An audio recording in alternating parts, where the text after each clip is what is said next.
Welcome, everybody. My name is Brittany Ramsey, and I'm the Region H Chair.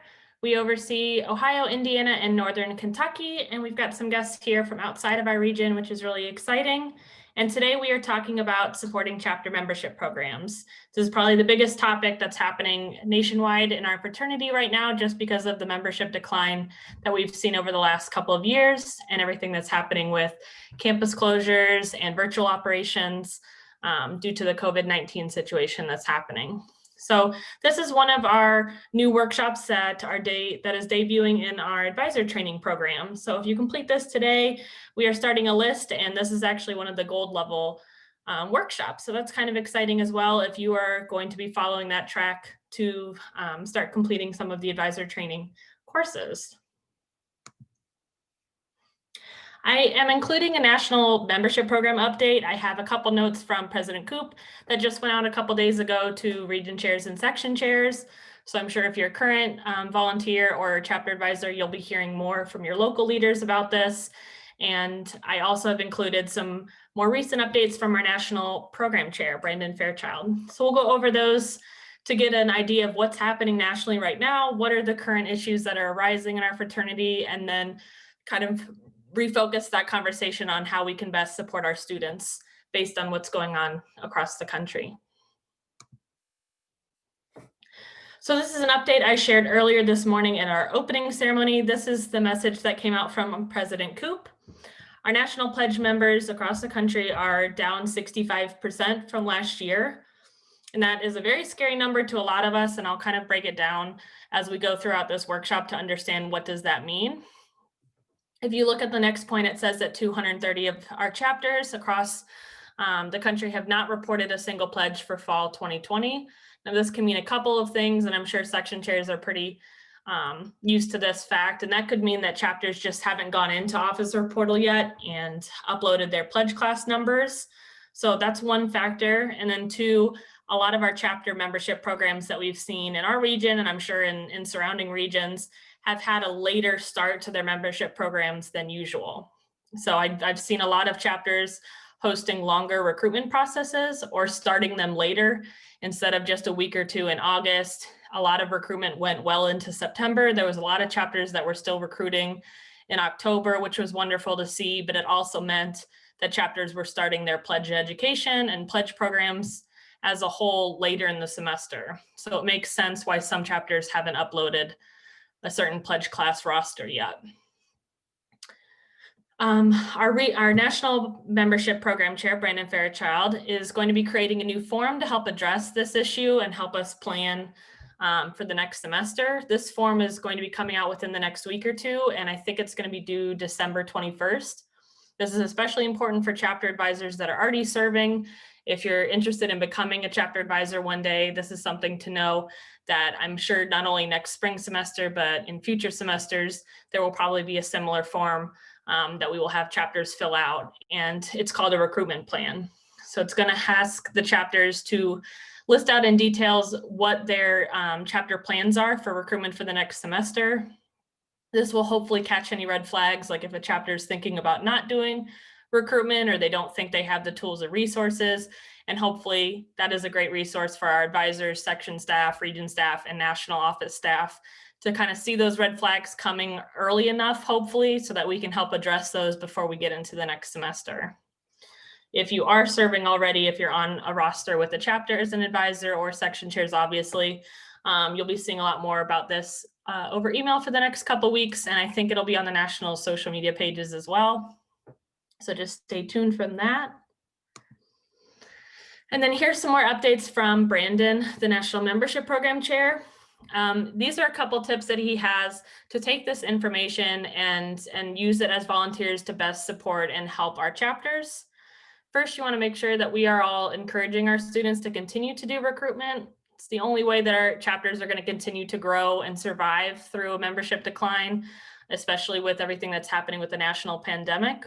Even if that means adding a couple students a semester, spreading the word about APO through friends and classmates and things like that virtually instead of being able to do it in person. It's really important that we keep encouraging students to find solutions to recruit. We want to make sure that we're really driving home the reality of how it will affect chapter longevity if they skip semesters of recruitment.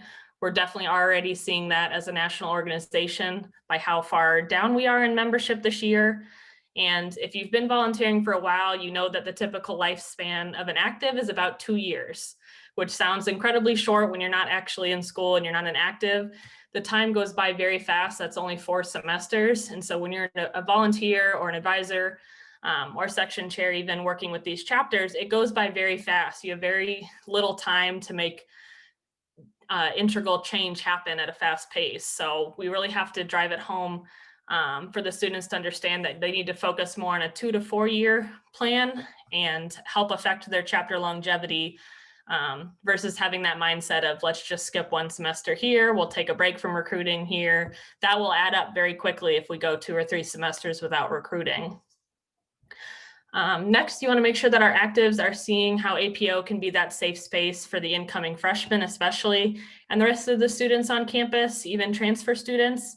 There is a large portion of students across the country this year that either took a year off or stayed at home, stayed local and did online school, and then might be transferring schools next spring or even fall 2021.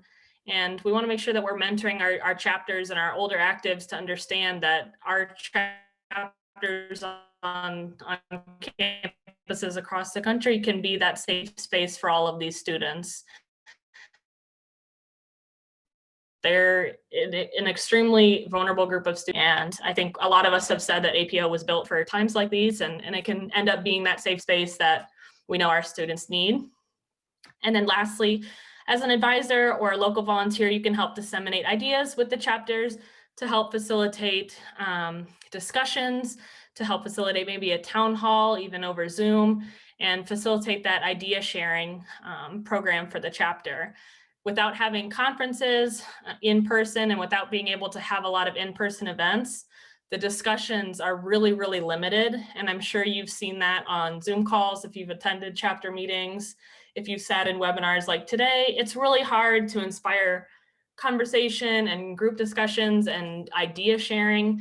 So as advisors and volunteers, we have to try our best to share ideas, to bring up things maybe the students aren't thinking of yet, come up with ideas from the past or things that you're seeing other chapters do across the region or in other regions, and facilitate those conversations and discussions as to the best of your ability to get the students to start thinking outside the box if they're struggling with their membership program.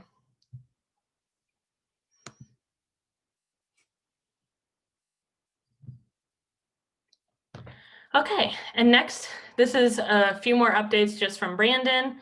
He wants to make sure that as advisors and volunteers, we're acknowledging the issues that the students are facing are not ones that they are responsible for. They're definitely outside of their control. Let's instead focus on collaborating with the students to find solutions on how we can counteract all these issues listed below. We've done a lot of different discussions on the national level with different regions and committee members, and trying to figure out what issues our chapters are facing over the last 6 to 8 months. And these are just some of the ideas, some of the issues or ideas that people have seen tossed around on what our chapters are facing. And I'm sure it's not a complete list, but these are a lot of the common topics that I'm sure you'll face as an advisor or as a potential advisor or a volunteer that's working with the chapter, and focus on leading conversations about these issues in a positive light and coming up with solutions and brainstorming ways to counteract the issues that chapters are facing. And hopefully they know that they're not alone. And this is something that chapters everywhere, big or small, are facing. We understand that there's less chances for organic interaction to happen between actives and pledges. There's usually a big fun recruitment process and big little events and things for the actives to come to or to interview pledges with, to get to know each other. And if that's not happening over virtual meetings already, that might be something that you can help the chapters plan on for the next semester or the next fall, especially if it looks like the online environment for colleges will continue at least pretty well into spring 2021. So you can help encourage them to plan more events and move outside of just focusing on virtual operations, and how do you make more interaction happen through those meetings that are happening online. Next, we also understand that students are less inclined this year to join organizations, especially to pay for them when they're not getting the same benefits as getting to go to in-person events, in-person conferences, things like that. So what are the benefits and features that we can help encourage our chapters to advertise and market to their campuses? What makes APO special, even in the light of a national pandemic? And then next, something that's always hitting our students with jobs, with other responsibilities and things like that. This can be extra heightened this year just because of what's happening in the pandemic, especially if students are forced to work from home or study from home, if they're not on campus in the dorms, what extra home pressures are they under, or what environments might they be facing and things like that. So we have to be understanding of everybody's environment being completely different than it might have been just a couple semesters ago. And then lastly, obviously virtual events may not be as impactful or as interesting as the in-person ones. We can only do our best to try and spice everything up and make it enjoyable and encourage participation. And so if we're struggling with that as alumni, which I can tell you, it's definitely something that we struggle with this year with so many things being on Zoom. So I can only imagine what our chapters are facing on the local level. So the best thing that we can do as volunteers is to try and encourage them and to have them keep the faith and keep headstrong as much as they can to get through this virtual environment in the most positive light that they can, especially for chapter presidents or anybody that's leading a virtual meeting. If they can keep the positivity going and encourage the morale and participation from their exec teams, that will then filter down to the rest of their active body and especially their new members. And we can help set the example as chapter advisors and volunteers. Does anyone have any questions on what's going on nationally or any of these updates from Brandon Fairchild and his tips for advisors?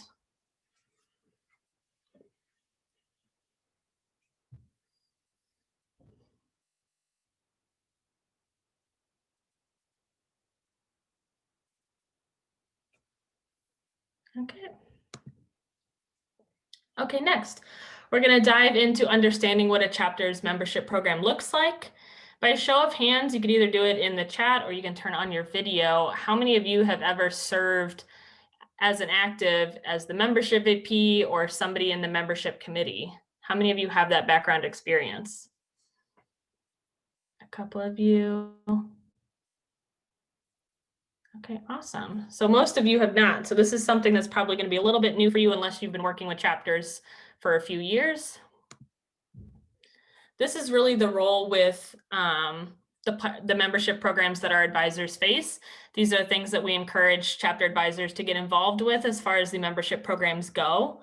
And if this is something, if you're a current advisor and haven't done yet, these are things that you can try and help implement with your chapter, obviously by talking with your chapter president and your exec boards to see what their needs are and how you can best support them. Your section chairs are a really great place to start as well because they have a great global view of all the chapters in the section and they know hopefully a past history of what the chapter has been through and maybe where some of their membership decline issues may have arose from.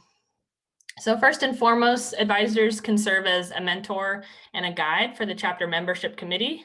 That looks completely different for every single chapter, but typically that involves a membership vice president, maybe a pledge educator or a few, and then hopefully somebody dedicated to recruitment or rush, depending on the size of your chapter. And really helping those members into their roles, making sure officer transitions are happening after an election, and making sure they have all the tools and resources that they need. Sometimes, and I'm sure you've seen this if you've advised before or worked with chapters over a period of time, sometimes officer transitions don't happen or they're not as effective as they need to be. And that's where chapter advisors and section chairs can especially help facilitate those conversations and make sure the passing of knowledge, the passing of tools and resources happen so that there's no drop in operations year over year. And that's really hard, especially at the end of semesters or if you have like December election, November elections, and it's halfway through an academic year.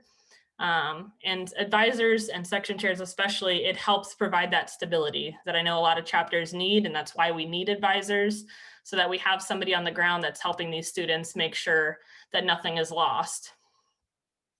Next, an advisor is the first person that's really working with the chapter on a weekly, if not daily basis.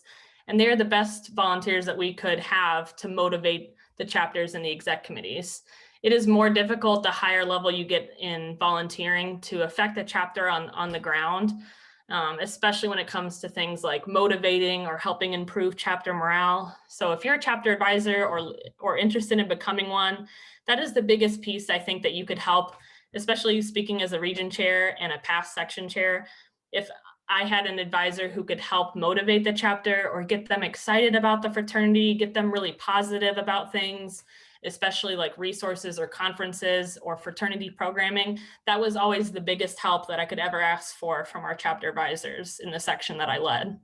So that is a really huge key piece to being an advisor, especially motivating the exec committee.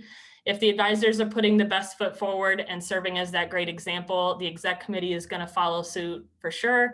And that's going to filter down to the rest of the active body and new members, especially. I remember when I was pledging and I had such a great impression of one of our chapter advisors who was taking the time to meet all of us and talk about all the exciting things about the fraternity. And I think the advisor almost did a better job than our rush chairs or our pledge educators in mixing and mingling with the pledges and getting them excited about the program. And that's always really stuck with me. So I'm like, if you as an advisor or volunteer can make that great impression or help give a spark to a student, that's something that you can't ask for anything better. And next, that's why I put engaging with pledges. You are great, especially if you're a current advisor or you become an advisor for a few years, you're a great resource for the pledges to know that's there. You have the historical perspective of the chapter, you have the historical perspective of the fraternity, and you have the vision and the understanding of what our fraternity is like outside of the chapter walls. So you are the first volunteer level that can help bridge the chapter with the rest of the fraternity. Next, advisors are especially crucial in helping build brotherhood in the chapter, helping keep unity and that family bonding sense, and helping them stay connected with each other, especially with the rest of the section as well. Some of our quote unquote most successful chapters, I would say, as far as the inter-chapter relations programs go, tend to have the advisors that are the most involved and most positive about inter-chapter relations. If the advisors are mentoring students about it and making it a big deal and making inter-chapter relations important, you see those chapters traveling all over the place when it was safe to do so, and meeting other chapters and going to conferences and experiencing APO as a national organization versus the chapters that more kind of stayed in a shell and didn't really leave campus or talk to others. And now that we have this virtual environment, there's nothing that stops us from having somebody in Indianapolis set up an event with somebody in Cleveland, with somebody in Cincinnati or Northern Kentucky. We can reach all edges of our region and even beyond and meet people from all over the country and host events with them. So as an advisor, what you help promote and what you help make important to the students is all they're going to know, and that's going to instill that sense of brotherhood with them. And then lastly, one of the most important pieces as far as the fraternity process goes is working with section chairs as chapter advisors. If this is something that you haven't seen taken place yet as a current advisor, you want to make sure that you're reaching out to your local section chairs and establishing that relationship, especially if you are an advisory chair, if you lead the advisory committee for your chapter. But regardless, if you're in any advisor position or you become an advisor for a chapter, that's the first person that you should be touching base with as far as the fraternity goes. Section chairs are supposed to be touching base with advisors each month. That's where you hear all the updates that come from my staff and that come from the national fraternity and whatever's happening as far as local or regional news. So you want to make sure that you're touching base with them. There's all these new resources coming out this year about our membership programs, which we'll talk about here shortly. And they're going to be the first people to be able to help you learn those new resources so that you can best teach it to the students. Does anyone have any questions about your role as an advisor or a future advisor with any of these topics for membership?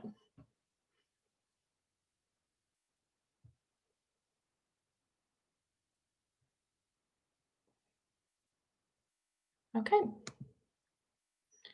Here we show the membership process overall, especially if you haven't seen this yet as an active or as a recent alum.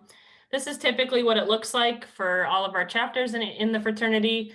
You start with a recruitment or a rush program. This is where the chapter focuses on campus marketing, especially to freshman and sophomore classes and building their potential pledge class.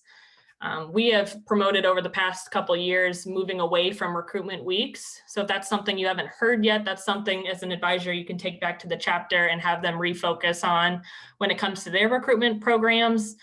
We highly encourage chapters moving away from that 5 to 7 day recruitment period where they kind of locked themselves in it for the last couple of decades, just doing 1 week of events. And that was it. And whoever they got signed up on their list from those 5 or 6 events, that's what they built into their first pledge program or pledge class of the semester, and instead focus on more of a rolling or an ongoing recruitment program. You could do that for a few weeks. You could do that for a whole month. As long as you end the semester with, I think it's 6 to 8 weeks of pledge education, you should be fine as far as our national pledging standards go. The average academic semester is about 15 weeks. So that gives you several weeks to focus on recruitment and really building as large of a pledge class as you healthily can do for that chapter. So that's my first piece of advice for the membership process. Second step is going into the pledge program. And this is mainly focused on new member education. How many of you, if you are already a chapter advisor or a section chair, have seen your chapters using the brand new pledge manual that came out, I think it was January or February 2019? How many of your chapters are using that Introduction to Alpha Phi Omega manual?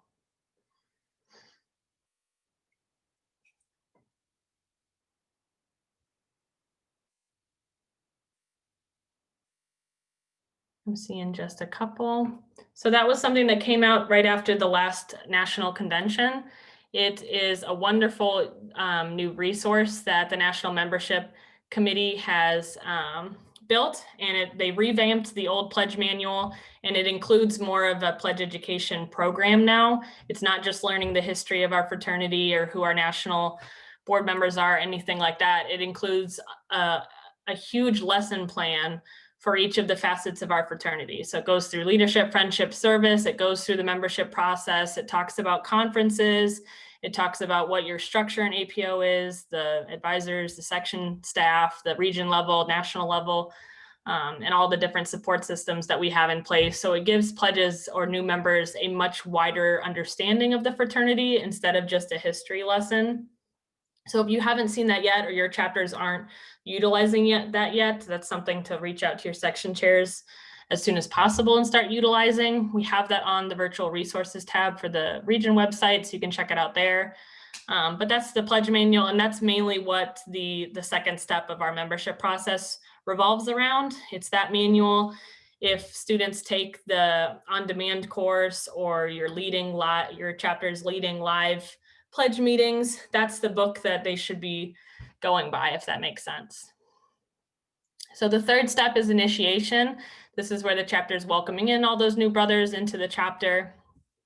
And then the most important step that kind of ties this whole thing into a cyclical process is retention.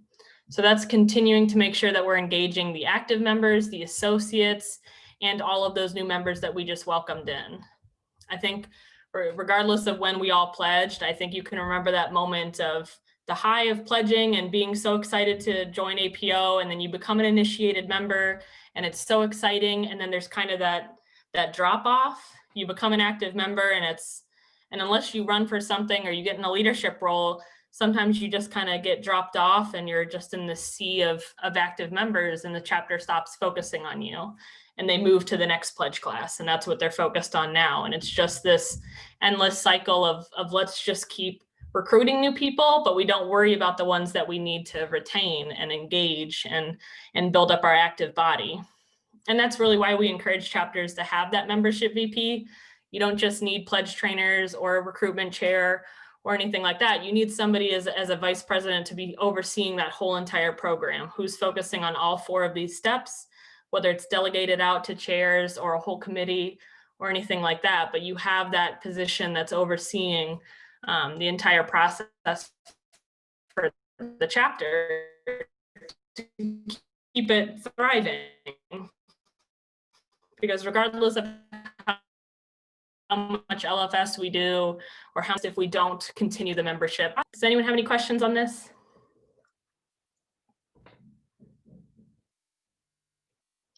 Okay. Next, here are some tips. We're going to dive into a few of these steps, just learning how to advise on all these different topics for the chapters that you work with or potentially could work with, especially right now, making it relevant and making this program relevant to what's happening in 2020. Advising on recruitment, it is vital to make the chapters understand that it's time to innovate, it's time to be creative, and it's definitely time to be flexible. Recruitment is definitely not going to look like it did this past spring or in the past years, and it might not look like that ever again or in the near future. So this is the time to innovate, to figure out what solutions we can have and how are the chapters going to continue to bring in new voices and new perspectives and continuing to diversify their chapter membership. As a chapter advisor, you've probably seen a couple of semesters go by at least of recruitment efforts. You've seen what's worked in the past, what hasn't worked. Hopefully you see stuff on the Region H social media or your section social pages, and you can gather ideas from other chapters.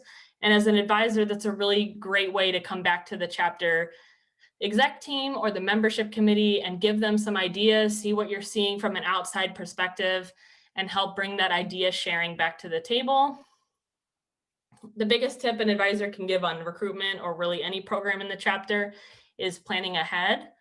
A lot of chapters, especially when we were back in person, they would wait till they got back on campus in mid-August, and then they would start recruitment maybe a week or two later and kind of scramble to get everything going. And the same would happen in January when they got back to campus. Instead of maybe planning it over the summer or planning the semester before, even if you have an officer transition in the middle of those time periods, the outgoing chair can at least get some plans underway.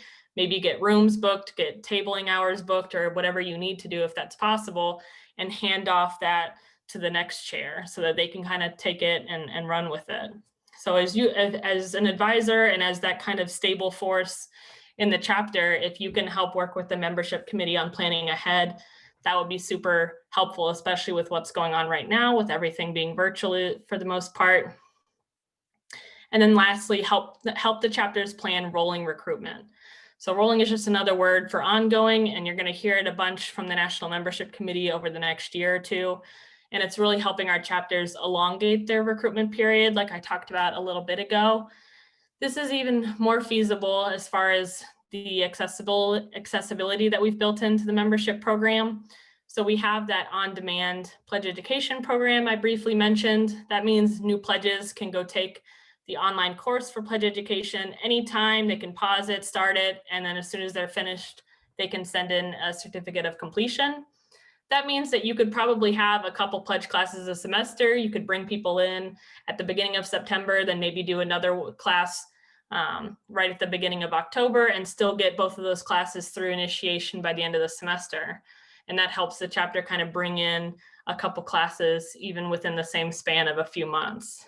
So as an advisor, if you can help implement that with them, help talk to them about that, if that would help the chapter, maybe it will help on the campus culture side of things. Every campus and university is going to be completely different. So just keep that in mind when you're talking about this with them. But it's an idea definitely that you want to try and bring to the table. And then lastly, this is the details on the APO virtual recruitment toolkit. It has a bunch of different things inside of it, and I put a picture there on the screen. This came from the National Membership Committee, and this toolkit includes different tips for how to modify the recruitment program, especially when taking into the current chapter health. How many graduates do they need to replenish? How many inactives did they have leave the chapter this year? Are they really senior heavy? Do they have a lot of people graduating in the next year or two? Things like that. So that can help modify their recruitment program. And that's something really great that an advisor can review with them and go through that process of evaluating and planning together. It also includes a modified recruitment plan and calendars. So if you're planning ahead with the chapter and you're encouraging them to plan out a couple semesters or even a year or two ahead, just getting global ideas down on paper, there's calendar examples in the toolkit. There's also digital marketing training and branded templates. So if you're a chapter that struggles with social media, or you've seen as an advisor for years, the chapter has never had somebody come in that's skilled with marketing, and the chapter's marketing or brand awareness on campus is really, really low, This is a great useful tool for those chapters that you can help advertise to them so that they can use branded templates. They're very like standardized APO graphics that they can then share on their campuses and help especially with online or social media marketing. And then lastly, they kind of revamped their elevator pitches for APO. And if you've never heard what that is, it's the speech that we help prepare our students when rush or recruitment's going on. It's how to sell APO in just a couple minutes when maybe you're volunteering at a tabling hour or you're meeting a friend or a classmate and they ask you about APO. It gives you those tips. And the membership committee did a really great job of putting together digital conversation starters. So how to do that over Zoom. And you'll see I have a couple pictures at the end of this presentation of some of the online recruitment events that we've seen. And that includes hosting virtual organization fairs. So if you're org on campus, APO is signed up, the chapter is there, and you have a couple of chapter members that are there to greet anybody on Zoom that wants to stop by. It gives you those tips as a chapter to start conversations over Zoom with potential new members or pledges.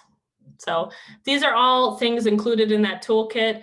As an advisor, I highly recommend going and looking it up, familiarizing yourself with everything. Reach out to your section chairs if you have any questions and become as experienced as you can within those resources so that you can best bring them to the chapter and help the students.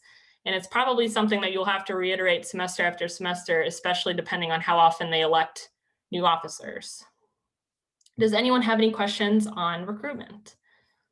I think I saw one in the chat, so let me pull that up. Okay, Rick asked, when you do rolling recruitment, have you seen them do one large ceremony for all of the students that fall, or have you seen them each have their own ceremony? So I have seen it both ways, actually, Rick. So I've seen chapters do a couple rounds of the online or on-demand pledge education, and then they all come together towards the end of the semester and maybe bring that first group of 5 and the second group of 10. They bring those 15 students together and do one large ceremony. And I've also seen it the other way where they have them go through the online pledge education, they go through the 6-week process or whatever, getting acclimated. And as soon as they hit that, they've been initiating them. So I've seen chapters do at least 2 ceremonies a semester as well so far. And that kind of applies to our extension groups too. I think they'll probably do multiple ceremonies instead of just grouping everybody together for one giant petitioning ceremony. They might get people in more.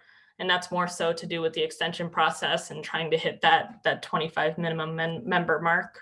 But that's a good question. And that might depend on the chapter culture, chapter schedules, things like that, especially the student schedule. So if your chapter is always like, we can never get everybody on the call at the same time, everybody's got different schedules, that's where the multiple ceremonies might help. Any other questions?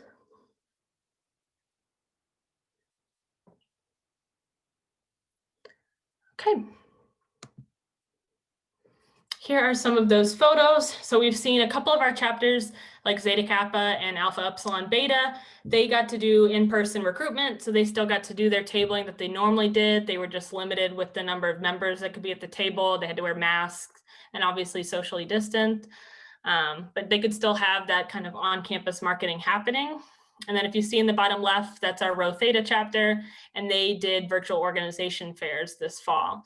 So that was the thing that I was talking about where students that were interested in APO could just drop by a Zoom call and get to know a member one-on-one or maybe a group of members and talk to them about APO.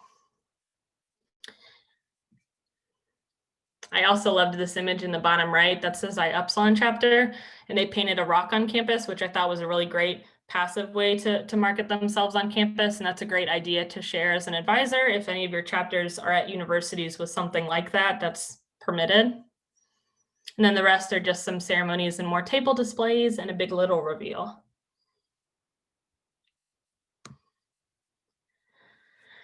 Next, this is really a list of important factors on why chapters pledge classes. It goes with what Brandon was talking about in his updates earlier on why we should advise chapters about the importance of a chapter longevity and how quickly chapters can dissipate if we don't recruit. So if we go 2 or 3 semesters, we're already at that 1.5 year mark, especially if it's a very senior heavy chapter, we can very, very quickly lose our entire chapter membership programs. And I think some of our section chairs have unfortunately had to have that experience this year where you watch a chapter that had 20 people a year ago is now down to 3 or 4 because they went a semester or 2 without recruiting. They had a lot of seniors, and you see it kind of disappear really quickly. And that's what we want to avoid. We don't want to get under that 25 to 30 member mark if possible. But every chapter and every campus size is completely different. So you want to take this information and make sure that it makes sense for your chapters and really help reiterate the importance of having a pledge class if you're an advisor that encounters a chapter that's thinking about not having one. So you can see a bunch of the different examples. We covered them a lot this morning too, but you want to recover any of the past membership decreases we've had this year. You want to bring in as many new voices and perspectives and leadership styles as possible to keep the chapter fresh and keep it growing.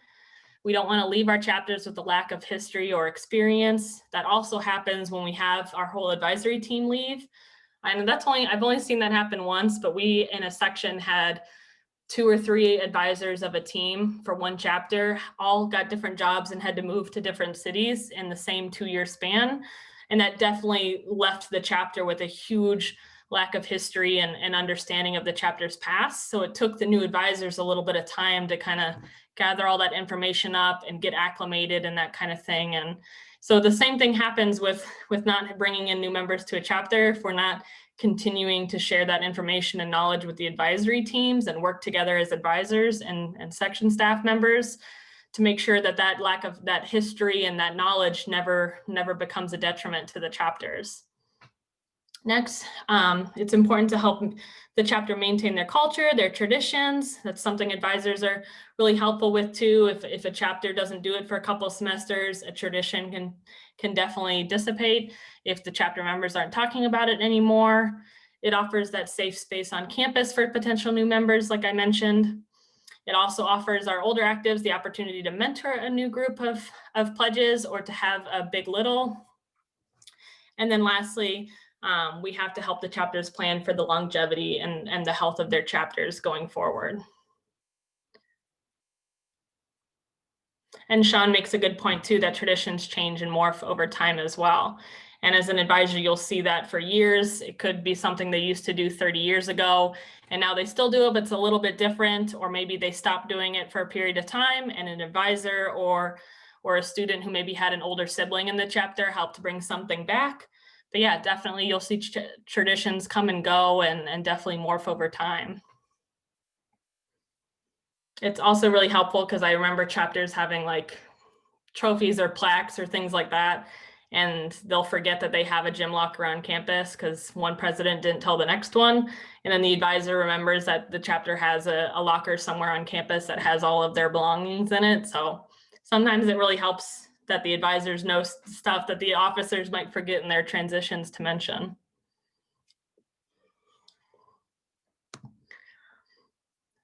Okay, next, advising on pledge education. This is that second step in the process of membership programs. And you want to understand if you're a new advisor or you've recently been onboarded, if the chapter has a current pledge education program or structure in place. If they don't already, they can easily adapt to the one from the National Fraternity. I always ask that question when starting to work with chapters because sometimes they do have their own set program. They have something they've done for years. It's written down. They know their program, and they utilize different resources than maybe we have as the bare minimum from the National Fraternity. So you always want to make sure you understand what they're already doing first. And then the next step is making sure, they're using the new manual, the new pledge manual. They're not using something from like 2012 or 2014 that hasn't been updated in 5 or 6 years.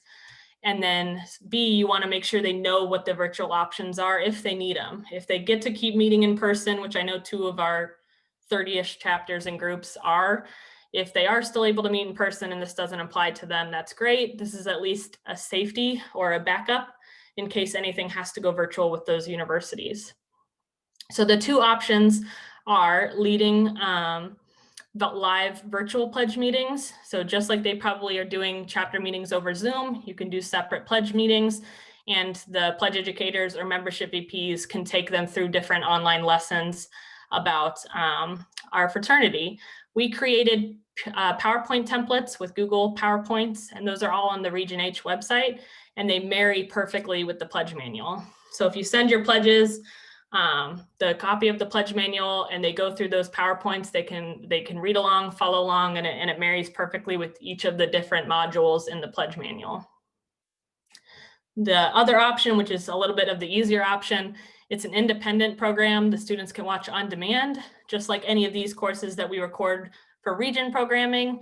They can watch the Intro to APO course on demand at any time and start, stop, save, and then print off or email out the certificate of completion when they're done to whoever's their membership committee lead. But those are the two options. You want to make sure that the chapters understand that those are available. They know where to get the resources if needed. All of the links and everything are on our Region H website under virtual resources. So as an advisor, it's really important to familiarize yourself with both of those, because those are probably the biggest questions that you'll get about Pledge Ed is how do we keep going? And I think one of our two chapters that got to keep meeting in person this year, their university actually just shut down a week ago. So they made it through August through almost most of October with getting to meet in person. They didn't have to use any of these virtual tools. And then all of a sudden it hit them last. So they had to go through what most of our chapters went through in March and April, and they've had to scramble and figure out how to finish up Pledge education. So you want to make sure that you have that in your back pocket, you know about it, and you can help lead your chapters through any kind of crisis like that or in the future.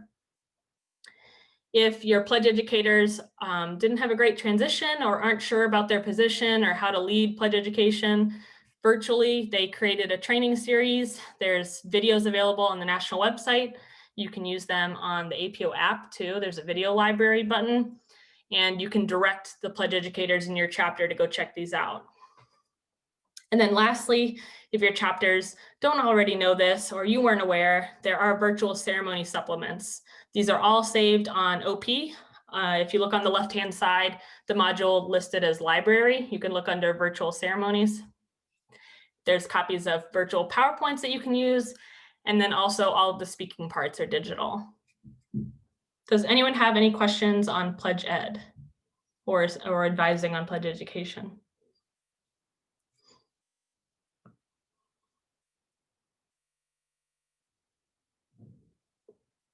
Okay, perfect.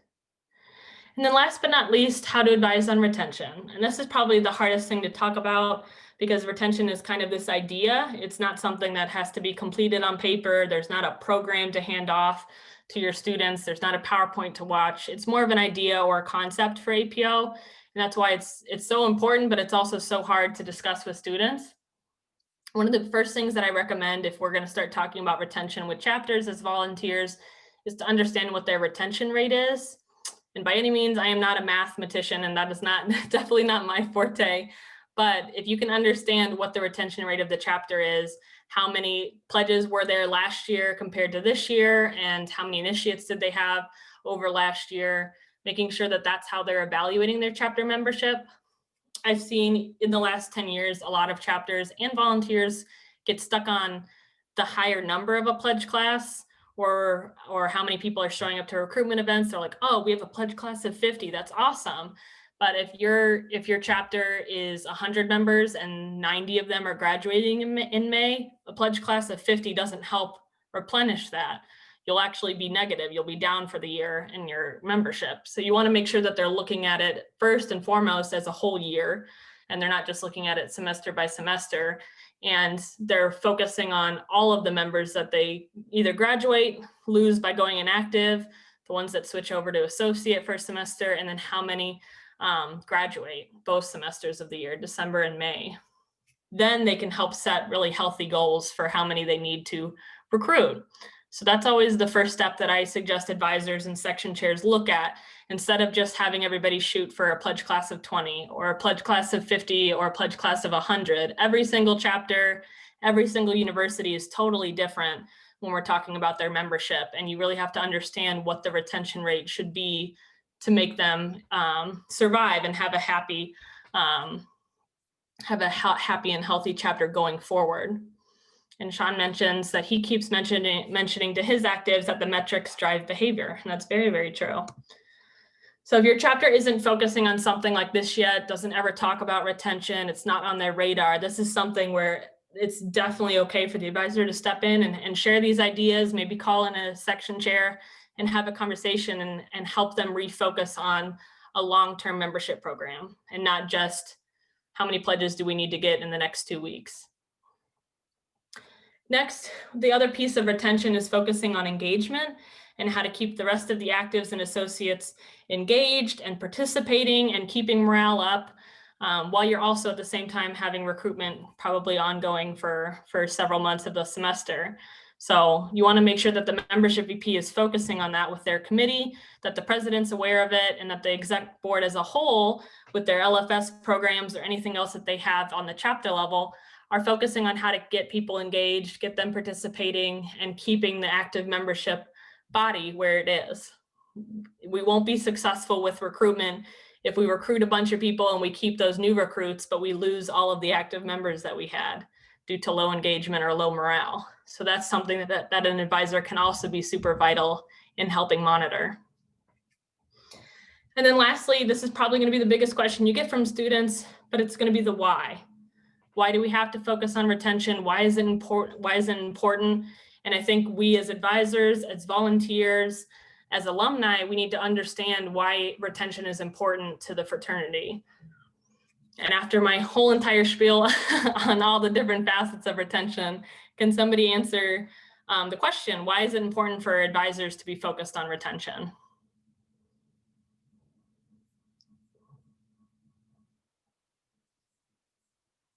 You can unmute yourself or you can write in the chat too if you want. One of the key things is we have a view greater than just the 2-year life cycle of the average brother. That's a very great point. You have more of a global perspective on what's going on versus just the right now. Let's see what else. Evan from Region I says, we want our chapters to be happy and healthy. And that's very true. Very, very true. Who else had an answer? I think that, there can be all different reasons of why there might be a retention issue. And if there is an issue with retention that requires some kind of like conflict resolution, like that's where advisors can step in too, I think. Yes, that's a really great point too, especially if there's been some kind of inciting moment or there's been some big conflict within the chapter that might be affecting retention too, instead of just low engagement. It could be there was an actual crisis that happened and conflict resolution is certainly going to help. And as a shameless plug, we have a workshop on that tomorrow too for advisors. And Evan also said we want our chapters to survive and thrive. And that I love that because it rhymes and it's also very true. So those are all really great points, and that's why it's important for advisors to be involved with retention. It's important for us to understand what it means so that we can then explain things to the chapters. I've had questions before from new advisors or volunteers that we're training, and they're like, we don't understand why we have to learn all of the things that the actives are doing, or we already learned this when we were actives, we know what membership is, but it's important to learn it through the eyes of a volunteer and why it affects all of us in our roles, and really what the students are going through so that we can best help them when we get the questions. So if a student comes panicking to you because they switched over to virtual ops and they have no clue what they're going to do for Pledge Ed, you can pull out all of your responses because you've already learned what the tools and resources are, whatever tools and resources are out there already from the fraternity.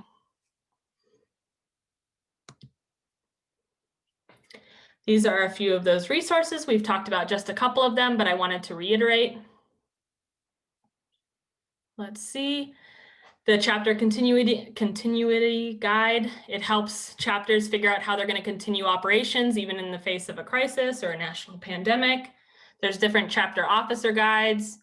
There's a roadmap for virtual chapter operations. That's really like, for lack of a better word to describe it, that's like the Bible to start with for understanding how to move over to virtual chapter operations and all the different things to think about, whether it's meetings, finances, how to keep communication going. So that should be the first thing that we're shooting over to chapters if that hasn't happened yet to your campus. There's virtual chapter meetings videos on how to keep members engaged, how to lead them virtually. And then on the right, I have a bunch of the membership resources specifically that we already talked about. And all of these are linked on the Region H website. You can easily find them with the APO app as well. Okay, so really quick, we are going to practice. So I'm going to ask a couple of scenarios, and then you can help answer how you would address it as a chapter advisor. Whether you already are one or a potential new advisor, how do you think you should react to these situations in your chapter? Okay, so the first example is you have a chapter president coming to you that they want to shut down operations for the spring semester. They don't think they can recruit anybody. There wasn't a lot of engagement this fall, and they want to just close up shop for the spring semester and say, we'll try again next fall.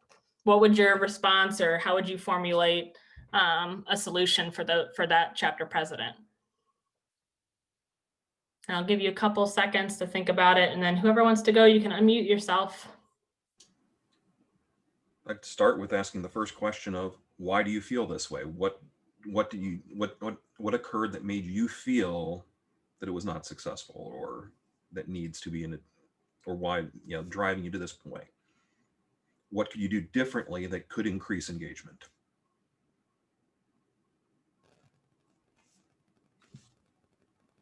That's a great starting point. Great starting point.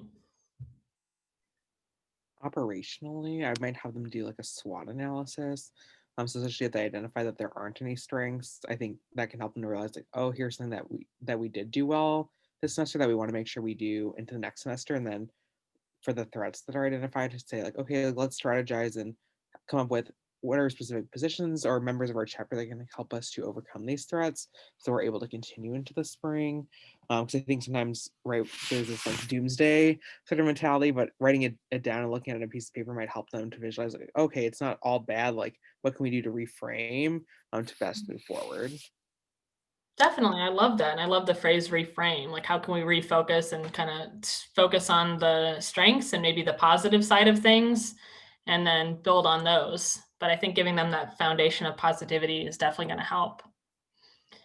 To tack onto that, like, I think that conversation could even be a larger chapter issue, depending on how like big the chapter is. Like if there's some type of rush committee, or if there's, you could have a whole chapter discussion about it too. And I really like Rick's idea about a SWOT analysis, but you could have that with more than just the people ultimately doing recruitment, and that might be insightful as to, why maybe it wasn't successful the last semester. Definitely. Those are really great points.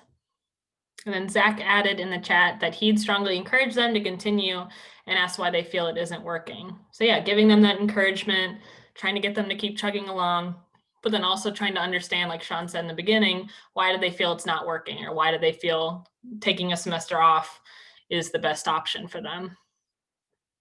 Those are all great. Let's go to the next example. Okay.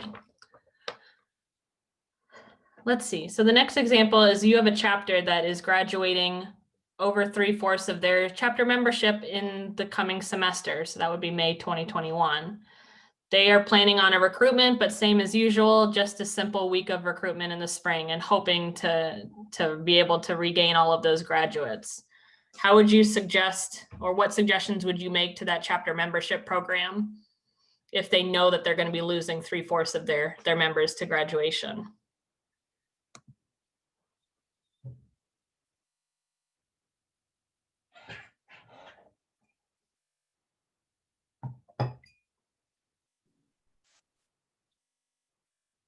I would encourage them to try and gain all those members back, but also look at who they're losing in terms of leadership style and what kind of things they bring to the table, and definitely try and market towards those people so that they can continue to keep the chapter diverse. That's a really great point, Sabrina, not just looking at it like numbers, but also who are they losing and what type of leadership styles they're losing.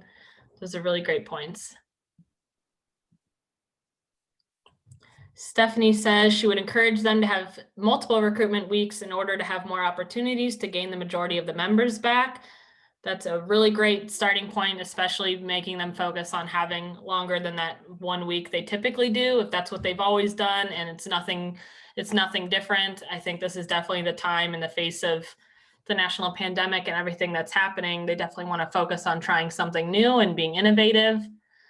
Deirdre says that this would be a good opportunity for rolling pledge classes too. Yes, so if they know that they're losing a huge chunk of their membership and it's different than most semesters, maybe this is the semester that they need to try rolling pledge classes and have a couple different groups come through. And Zach mentions that they should definitely assess not just how many brothers they're losing, but also who's being lost as far as what they're bringing to the chapter, and encourage a prolonged recruitment period to try to gain back those brothers. Those are all really great points, and those are perfect answers. And I think that gives you a great starting point as chapter advisors to open up those conversations and have that dialogue and start making plans with the chapter. And I think that's what each of you kind of touched on. It's not just reiterating, hey, you need to do a few more weeks of recruitment, or you need to make sure that you're gaining back all those graduates, and it's all about numbers. You're really having the students understand why it's important and what opportunities they have, and keeping it in a positive challenge, if that makes sense. And then our last example is going to be, you have a membership VP that steps down halfway during the recruitment process. There's no time for them to host an election before they have to end their recruitment. How would you advise the chapter exec board to continue moving through recruitment and lead a successful program without a head?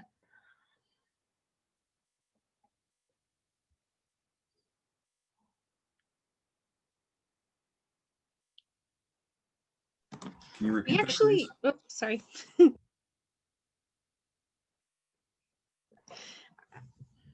I was saying we actually had a similar kind of issue happen when I was on exec board, and I think this was a while ago, but we had like each officer kind of take one event that they planned themselves with the help of whomever else in the chapter they pulled in, so everybody could step up as leaders, you know, because we were elected to be leaders. And then nobody really felt the full like effect of having to be, you know, consume all of that responsibility. That worked really well for us that semester. That's a great idea. So if any exec member leaves their post kind of halfway through the biggest period of their time, so if a membership VP left right in the middle of recruitment, how does the rest of exec carry on, and how would you handle that situation as an advisor? I think that's a great suggestion. Maybe the exec board kind of teams up.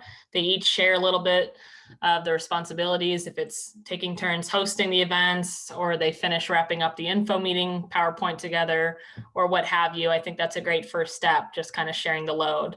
Because a lot of chapters have in their bylaws, it takes a couple weeks, you have to do nominations and things like that. So sometimes it takes time to get people into those roles. And unfortunately, if it's a president or a membership VP that leaves, that leaves a big hole sometimes to fill really quickly. Anyone else have any other tips if an officer leaves halfway through their role?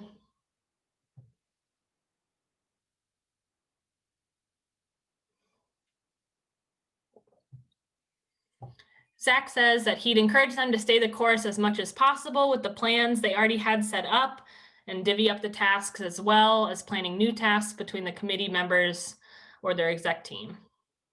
That's a great point too. And go ahead. I was trying to give the dogs a second to calm down. But the other thing is, though, also have a special election, get a replacement in there. I mean, the exec can hold the course until then, but you know, definitely engage the chapter to see if someone else is willing to step up and fill that role. Yeah, and that's definitely a situation. We saw this year, we had a chapter that lost a chapter president right at the height of COVID. So the chapter advisors and the section chair were incredibly helpful, helping the chapter navigate that. When you lose a chapter president or even one of the VPs, it can be really shocking and alarming if it happens abruptly. And so to be there as the advisors and kind of calm everybody down and make them realize, okay, this is what your bylaws are for. You have the processes. There's a structure in place. We can help you get through it. It'll take a couple weeks and we'll get somebody in there. And so you can help kind of give them the light at the end of the tunnel and give them those tools to make it through probably a couple stressful weeks. And Sean, you had another good point earlier in the chat too. You said if they can't recruit for quantity, aim for quality, because sometimes a small group of committed people can bring more in the future. And that's a really great point too. I wanted to make sure we included that. So sometimes you will take a really big membership loss, and this year has definitely been, that's definitely been prevalent this year. And if you do take those big membership losses, try to aim for recruiting as many quality members as possible. Even if it's a strong group of 5, that strong group of 5 can help turn around the chapter in the next couple of years. Thank you all for your input, and thank you for going through those different exercises with me. I'm sure that is not the full gambit that you could have as an advisor dealing with membership programs at the chapter level. I'm sure lots of other issues can arise, and that's what you have your fellow advisors for, and definitely your local section chairs. They can help when any different type of issue comes up or something crazy like the national pandemic happens. We have that structure in place to make sure that everybody's supported, even if it's something we've never been through before. We can innovate together, we can find solutions, and most importantly, take care of the students and take care of the charters and make sure our chapters are healthy as much as possible. So I just want to say congratulations. You all made it through your first advisor development course. So you have finished a gold level. We have a few more blue and golds happening tomorrow, so you can go on those different tracks and finish them up. I've gotten all your names down, so I've made sure who made it today. So I want to thank you all for being here. You can take a look at the rest of the courses that we have on the plan for the rest of the program. And I really appreciate the mix we have on this workshop of current section chairs, current advisors, longtime serving advisors, and even some new faces that are new volunteers for our organization. So I hope this helped explain chapter membership to you and how to advise on it and how to be great mentors to our students. And I know that this is going to be a huge topic of focus. That's why we had this workshop on Saturday. We wanted to make sure that this made it out to as many people as possible. And the recording will be available online for advisors and potential advisors to take, hopefully for years to come. I have my information here in our Region H membership chair. Her name is Teresa. If you have a chapter struggling with a special issue, make sure you shoot her an email and I would copy the section chairs, and they can definitely be a great support system for you all as advisors or future advisors. Thank you all for joining me. I hope you enjoy the rest of your day, and our banquet starts at 7 if you're going to be joining us. It will be a really special evening, so I hope to see you all there. Have a great night, brothers. Thank you. Thanks, bye. Yeah, thank you for presenting this.